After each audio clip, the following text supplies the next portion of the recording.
Jadi terus Kak Juliet juga di sini juga bebas ya mengungkapkan perasaan Kak Juliet, pikiran Kak Juliet, bahkan hal-hal yang Kak Juliet tuh kayak ya menolong sepele gitu, nggak apa-apa, apapun yang Kak Juliet rasakan bisa dibicarakan di sini. Jadi Kak Juliet bisa terbuka aja ke saya gitu ya. Oke, lalu apakah Kak Juliet datang ke sini dengan sukarela? Sukarela. Oke, baik. Ya selanjutnya mengenai waktu ya Kak ya. Jadi setiap sesi konseling ini nanti akan berjalan sekitar 30 sampai 40 menitan. Jadi kadang kita bisa lebih sedikit nih sesi konselingnya tergantung arah perjalanan kita hari ini berjalan. Oke, jadi nanti kalau misal waktunya udah hampir selesai, saya akan memberitahu Kak Juliet supaya kita bisa menentukan perjalanan kita hari ini dengan baik. Dan sekali lagi Kak Juliet harus langsung cerita hal yang mudah. Jadi kita bisa mulai dari apa yang paling mudah, apa yang paling ringan, atau apa yang paling berpikiran Kak Juliet akhir-akhir ini. Jadi kita nanti jalani perlahan sesuai kenyamanan Kak Juliet. Dan serta di sini tidak ada yang namanya ini apa, saya tidak akan menjudge apapun yang Kak Juliet sampaikan. Jadi Kak Juliet tenang aja. Saya di sini ada untuk mendengarkan dan menemani Kak Juliet mencari jalan keluar dari masalah yang Kak Juliet hadapi. Apakah Kak Juliet sudah siap? Kemarin Kak Juliet ini ya mengajak saya cuma berbagi masalah yang tidak cerita itu ya, masalah cuma kayak ya udah sebagian kecilnya aja gitu. Kira-kira apa nih yang membuat Kak Juliet merasa aku ada sesuatu yang ingin aku ceritakan?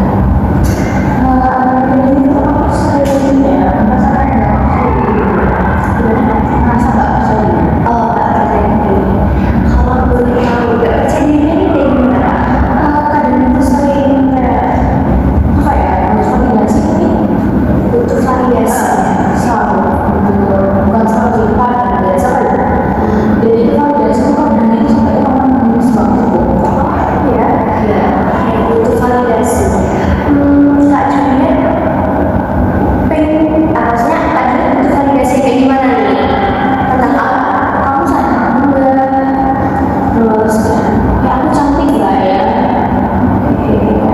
Ini menurut aku udah bagus kan gitu. Selalu kayak gitu. Jadi itu yang mengganggu pikiran Kak Juliet akhir-akhir ini gitu ya. Berarti ada perasaan ada sedikit perasaan apa ya, insecure gitu kan? Ya, insecure. Boleh diceritakan lebih lanjut nih, apa sih yang membuat Kak Juliet merasa insecure dan merasa gak percaya diri? Oke, jadi gini Kak, sebenarnya sendiri aku dulu orang pede gitu. Cuman beberapa bulan ya, beberapa selang gitu, aku jadi hubungan dengan seseorang ini satu asal daerah dan ada satu seorang perempuan kami satu lingkungan rumah. Dia tuh apa ya istilahnya, ya saya aku memang dia cantik gitu. Dia pernah dekat juga dengan pacar saya, namun saya nggak tahu ya kenapa, dan saya juga si perempuan ini kenapa akhirnya dia tuh kayak gantungin gitu pada saya, dan akhirnya sudah suka itu hilang lah rasa itu dari pacar saya, rasa suka itu dari pacar saya dan hilang. Jadi kayak cuma teman aja. Dan saya mulai hubungan dengan pacar saya. Nah di situ ada beberapa orang suka dia buat dia, contohnya kayak apa ya, dia kan bisa banget karena dia senang jadi mau pengen beli makan nasi goreng, tapi mintanya diantar makan. Dan itu pun udah lama gitu di logika saya sebagai anak yang apa ya, saya kan tinggal di rumah ya, karena perempuan yang bebas semua nggak bisa ya. Saya tidak hal seperti ini tuh otomatis saya kayak kaget. Di situ saya udah sampai apa sih itu yang pertama. Terus yang kedua saya melihat perempuan ini tuh dia tuh kayak diperhatikan gitu sama satu lingkungan, dan saya merasa bahwa kenapa orang ini cantik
Jadi si perempuan ini kayak cari attention ya, Iya.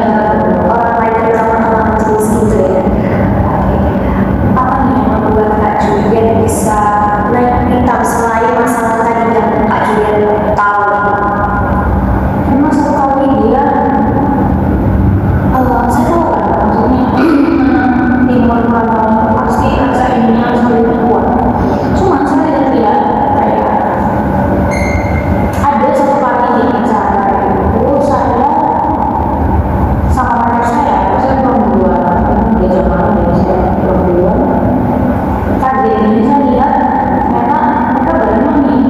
Kenapa tadi nggak ada saya kok? Kenapa kalian jauh-jauh terus giliran saya udah ada berarti ngumpul sama dia.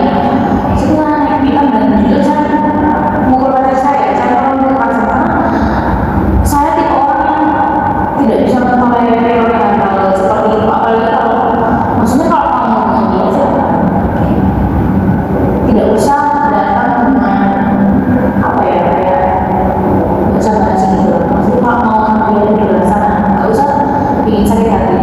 Dan saya kalau orangnya itu negur kamu 1-2 kali udah stop, sampai 3 kali apalagi sampai saya enak itu berarti kamu sudah keterlaluan. Jadi ada suatu hal di sini di mana si pacar Kak Julian dan si cewek ini kayak tidak ada sebenarnya ya. Iya.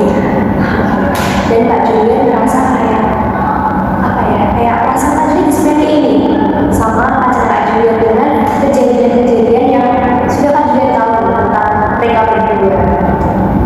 Sebenarnya bukan dari pacar saya, cuma saya tahu kemana. Apa ya? Kan rasa ini bantu kuat, cuma temennya cowok saya ini maunya cowok saya yang bantu. Mereka itu juga Allah-Allah sebenarnya bantuin dia, jadinya rasa empati cowok saya pun kebetulan itu orangnya empatinya itu besar banget Kak. Karena kalau ketemu orang-orang yang sama dia dia kayak gitu. Dan dia kalau lihat orang kayak jalan kaki dia mau pulang mobil jalan kakinya nih bonceng dia keren apa orang itu beda. Berarti pacar Kak Julian ini emang rasa empatinya tinggi banget ya terhadap orang lain. Tapi sejauh ini ketika Kak Julian punya hubungan sama pacar Kak Julian, apakah rasa empati itu masih ada, maksudnya masih tinggi atau udah berkurang? Sejauh ini belum mulai berkurang, cuma rasa sakit hati itu yang masih ada. Rasa sakit hati karena kejadian itu ya, pastinya beberapa sekali kita sebagai perempuan pasti akan ingat hal yang bikin kita sakit gitu. Boleh diceritakan lebih lanjut, adakah masalah yang lain? Maksudnya ya masih tentang pacar Kak dengan cewek ini, dengan cerita pertemanan kalian. Oke, boleh juga. Banyak kan saya kalau tidak ikut satu mungkin gak enak di sini cuma yang paling saya ingat ketika dia setelah pulang dari asalnya dia main apa pagi subuh jam 4 dia tuh saya cek dia di pacar saya lihat ada 2 pesan yang saya lihat terus kali dia jadi ngomong gini yang si cewek ini bilang aku udah di kos nih. Nah itu kan pikiran saya kan kemana ya, saya langsung otomatis saya langsung nge-stalk dia gitu. Saya langsung maksudnya apa seperti iya disitu terjadi sedikit perdebatan dengan pacar saya. Dan untungnya pacar saya itu punya pada saya. Dan setelah itu apa ya, pacar saya ya dia ketika mengumpul sama si teman selalu ada cewek ini. Si cewek ini tuh selalu minum, makanya ketika kamu di saya mencoba ya, saya mencoba mereka bahwa oke lah ini dia lagi main aja gitu.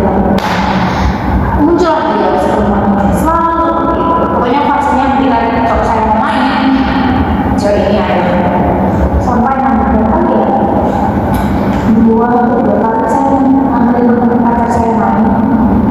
Ketika saya mau pulang cewek itu datang, dia tuh selalu fasenya kayak gitu. Ketika saya mau pulang baru dia sudah datang. Jadi emang ada kesengajaan ya si cewek ini emang bener-bener kayak apa ya, bisa dibilang keras kepala juga ya, kayak gak bisa dibilangin kalau si cowok ini udah punya pacar loh. Iya gitu. Padahal dia tahu kan ya, Kalau kita satu lingkungan, oh iya sih, siapa tahu kan dia nggak tahu gitu ya.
Juliet.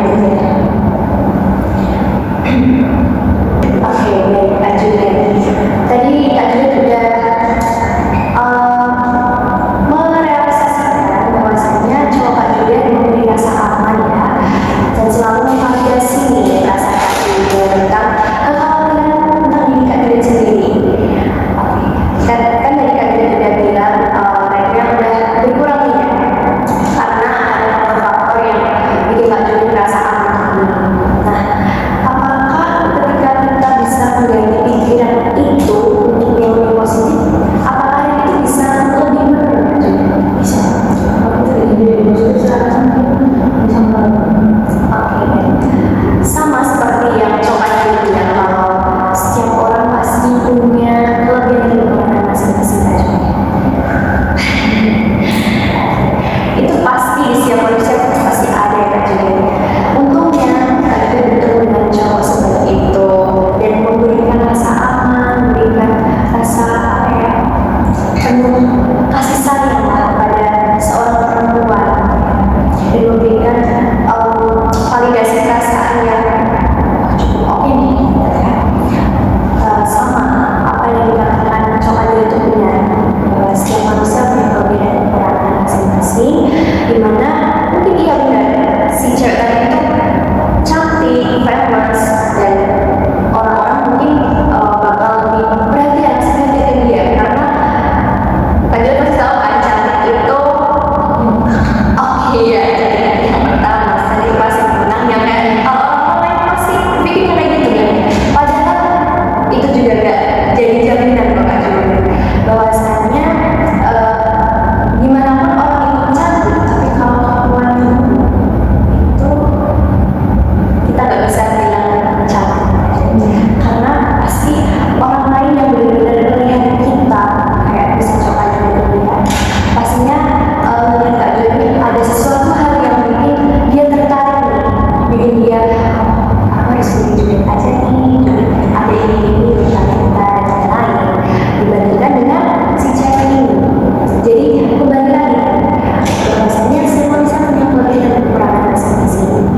Nah Kak Juliet gak perlu merasa insecure lagi, gak perlu merasa bahwa Kak Juliet itu diri Kak Juliet itu kurang, enggak.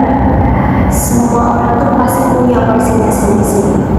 Jadi Kak Juliet gak usah ngebandingin lah diri Kak Juliet dengan orang lain. Apa yang Kak Juliet punya hari ini dan ke depannya, saya harap Kak Juliet itu benar-benar bersyukur memiliki apapun yang Tuhan berikan kepada diri Kak Juliet. Jadi Kak Juliet gak usah merasa insecure lagi, gak usah membagi-bagi. Kalau misalnya memang si cewek itu masih annoying dengan Kak Juliet atau merasa ada risih lah sama perlakuan dia atau tindakan-tindakan dia, Kak Juliet bisa nge-cut off atau emang benar-benar gak usah lah saling kenal, biar kita cukup tahu nama aja, gak usah apa ya, kan dari bilang satu circle ya, gak usah kita ketemu di satu circle itu, jadi ya udah kita udah saling kenal aja lah, gak usah ini. Jadi Kak Juliet seperti saya bilang tadi, Kak Juliet sekarang udah rasa lebih secure ya, karena pacar Kak Juliet juga memberikan rasa aman. Oke, saya bersyukur banget nih dengan Kak Juliet, cerita Kak Juliet hari ini dan apa yang Kak Juliet ungkapkan hari ini kepada saya di sesi konsultasi. Oke, sebelum kita menutup sesi konsultasi ini ada apa ya ini kayak instrumen bisa Kak Juliet kasih. Ini ada petunjuk pengerjaan dari Kak